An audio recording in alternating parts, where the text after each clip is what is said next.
뭐 물가 잡기 위해서 이렇게 했다는 네. 건데 현재 지금 자이언트 스텝 에 따라서 네. 우리 뭐 자이언트 스텝을 밟았어도 어쨌든 네네. 우리한테는 어떤 영향을 미치냐 이게 중요하잖아요. 네.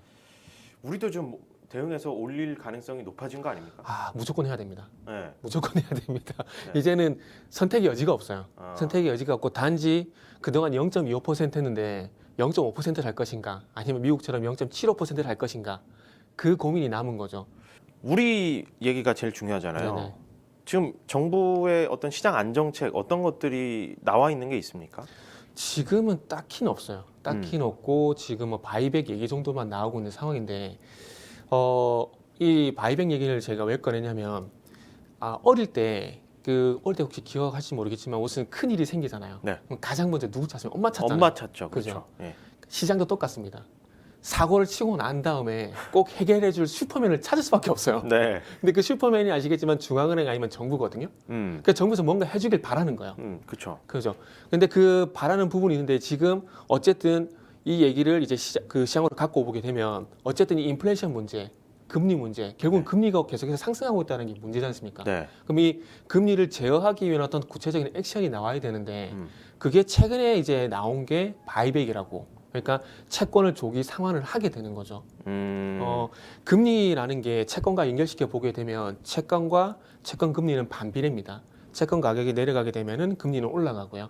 금리가 떨어지게 되면은 이 채권 가격이 올라가는데 네. 그러면은 바이백 채권을 이제 정부로 조기 상환시킨다.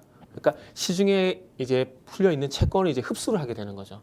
그럼 정부가 이제 시중에 풀려 있는 채권을 흡수하게 되면은 채권 가격이 당연히 올라갈 수밖에 없거든요. 네. 그러면 그 반대로 채권 가격이 올라가게 되면은 이제 채권 금리는 반비례이기 때문에 채권 금리는 도리 떨어지게 되는 겁니다. 네. 그러면 최근에 이제 시중의 금리가 3% 이상 올라간 상황 속에서 만약에 이 바이백을 통해서 채권 가격이 올라가게 되고 채권 금리가 떨어지게 되면은 이제 시중 금리도 같이 떨어지는 효과가 발생이 될 수가 있다라는 거죠. 이제 한 2조 정도 바이백 얘기가 나왔었는데 네. 뭐 그 규모를 늘린다 그러니까 어쨌든 슈퍼맨이 나섰지 않습니까? 네. 그래서 아마 적어도 이제 시중에 3% 넘는 금리가 계속 상승하기보다는 이제 조금은 이제 정체 상태에 들어갈 가능성 요건 좀 높다고 봐야 되겠죠. 그리고 기준금리는 올리더라도 이렇게 시중금리를 조금 안정화하는 네네, 효과가 그렇죠. 있을 수 있다는 거네요. 그렇죠. 금융위원회, 한국은행 금융감독원 네네. 이런 데서는 또 어떤 제스처들을 취하고 있는지 그것도 네. 한번 말씀 주시죠.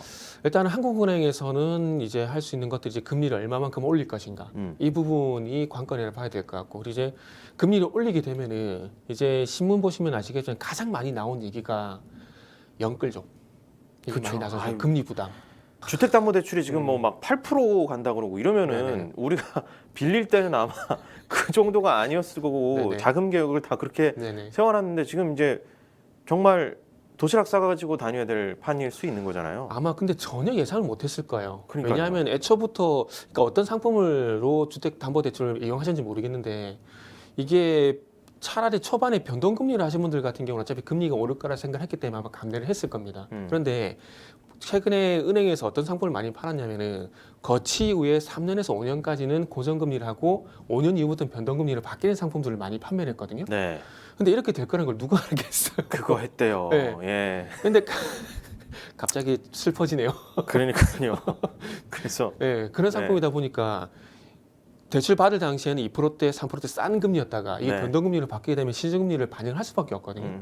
그러면 그게 2%, 3%가 5%, 6%가 되는 거예요. 네. 그럼 이자 부담이 갑자기 2배 늘어나게 되는 거거든요. 그리고 주택담보대출 같은 경우는 아시겠지만 억 단위예요. 그러니까요. 이게 그러면 이자만 갚기만 해도 불과 이게 몇 퍼센트 아유. 오르는 게 몇십만 원씩 이제 사실 이자만 갚으면 또 나아요. 그러니까 원리금 균등이라 해가지고 원금도 같이 갚아야 돼요.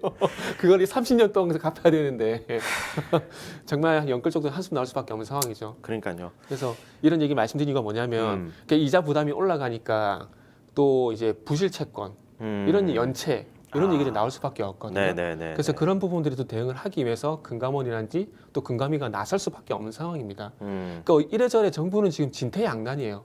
금리를 올릴 수밖에 없는데 또 금리를 올리게 되면은 방금 말씀드린 연체 리스크라든지 부실 채권 이런 얘기들이 나올 수밖에 없는 상황이거든요. 그래서 이런 문제들을 최대한 발생시키지 않기 위해서 금융위와 한국은행이 동시에 만났다고 봐야 되고 거기에 또 기재부도 참여를 할 수밖에 없겠죠.